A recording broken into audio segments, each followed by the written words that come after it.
brave politician who can take India into the future. I think they're all brave politicians.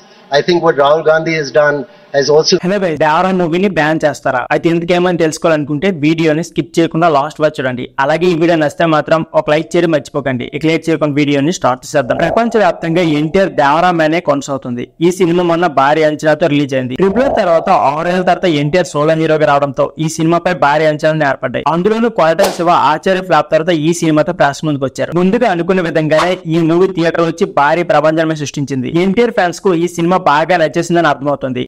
కానీ కొందరికి cinema నచ్చలేదని వార్తలు social మీడియాలో వినిపిస్తున్నాయి. తాజాగా ఈ సినిమాను బ్యాన్ చేసే ఆలోచనలో ప్రభుత్వం ఉందని టాక్. ఇందులో నిజమెంత ఉందో తెలియదు కానీ నెట్టిన హాట్ టాపిక్ అయింది. ఎన్టీఆర్ మరియు జాహ్నవి కపూర్ జంటగా నటించిన భారీ బడ్జెట్ మూవీ దేవరా. ఇకపోతే మొన్న రిలీజ్ అయ్యి పాజిటివ్ టాక్ అందుకుంది. ఇక ప్రేక్షకులను అలరించిందని పబ్లిక్ టాక్ వింటే అర్థమవుతుంది. కానీ నార్త్ లో ఈ సినిమాను బ్యాన్ చేసే ఆలోచన ఉన్నట్లు, ఆ దిశగా రాజకీయవేత్తలు అడుగులు వేస్తున్నట్లు సమాచారం. అందుకు కారణాలు కూడా ఉన్నాయని తెలుస్తోంది. దేవరా సినిమా పాన్ ఇండియా సినిమాగా విడుదలైంది. ఈ సినిమాను నార్త్ లో కూడా రిలీజ్ చేశారు. అక్కడ ప్రమోషన్స్ తెలుగు కన్నా ఎక్కువగానే చేశారు. ఒకసారి ముంబైలో ప్రమోషన్స్ చేశారు దేవరా. ఈ క్రమంలో బాలీవుడ్ అంటూ సైఫ్ అలీ ఖాన్ రాజకీయాల గురించి సంచలన వ్యాఖ్యలు చేసిన సంగతి మన అందరికీ తెలిసిందే. సైఫ్ మాట్లాడుతూ రాహుల్ గాంధీ గురించి ప్రశంసలు కురిపించారు. తన అభిమాన నాయకులని ఆయనపై తన అభిమానాన్ని చాటుకున్నారు. ఈ మాటలు బీజేపీ ప్రభుత్వానికి నచ్చలేదని తెలుస్తోంది. అతని మాటలు రాజకీయాల్లో దుమారం రేపాయి. నిజానికి ఉత్తర భారతదేశంలో బీజేపీ ప్రభుత్వం అధికారంలో ఉంది.